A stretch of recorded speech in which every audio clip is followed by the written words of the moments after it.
Hi friends, అందరికీ ఎలా ఉన్నారు? బాగున్నారా? నేను బాగున్నాను. అందరికీ ముందుగా వినాయక చవితి శుభాకాంక్షలు. నేను వీడియో తీసేటప్పుడే పూజ చేస్తున్నప్పుడే కరెంట్ పోయింది. తర్వాత పూజ చేసేటప్పుడాక కరెంట్ వచ్చింది. పూజ కంప్లీట్ అవుతుంది. దేవునికి నైవేద్యంగా ఇవాళ దానిమ్మ పెట్టాను.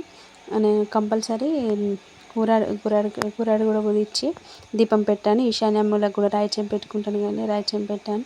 గడప పూజ కూడా కంప్లీట్ అయింది. తులసమ్మవారి పూజ కూడా కంప్లీట్ అయింది. మా సైడ్ ఫుల్ వర్షం కొట్టేది ఇలా మా అమ్మ వాళ్ళ ఇంటికాడ. మీ సైడ్ పట్టదా? ఇక సాయంత్రం మా అమ్మ ఇట్లా ఇంట్లోని వస్తువులు ఇలా పీట, సోల, పార, గొడ్డలి, కొడలి, ఇంకా కర్రు అవన్నీ పెడతారు. కర్రు అంటే నాగలు దున్నే కర్రు, అది బాయికాడ ఉందట. కర్రు, తరాజు అవన్నీ పెడతారు. ఉన్న వస్తువులు పెట్టి వీటికి జాజు సున్నం పెట్టి పుదిచ్చి కంకణం కడతారు. ఈ కంకణం ఏ ఆకుతోటి కడతారో తెలుసో కామెంట్ చేయండి. అవన్నీ కట్టిన తర్వాత అక్కడ పెట్టి మొక్కుతారు. మొక్కి అక్కడ దేవునికి నైవేద్యంగా ఉండ్రాలు పెడతారు. పూజ చేస్తుంది మా అమ్మ.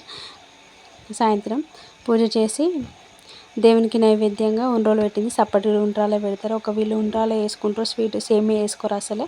వాళ్ళ మా అమ్మ వాళ్ళు వినాయక చవితి రోజే ఆ రోజు సేమియా వేసుకోరు, ఇంట్లో వేసుకోరు. ఎప్పుడైనా అంతే, ఇప్పుడు మేము చిన్నప్పటి నుంచి అలా అంతే చేసుకోరు. ఒకటి స్టోరీ ఉంది, లాంగ్ వీడియోలో చెప్తాను ఎందుకు చేసుకోరు అనేది.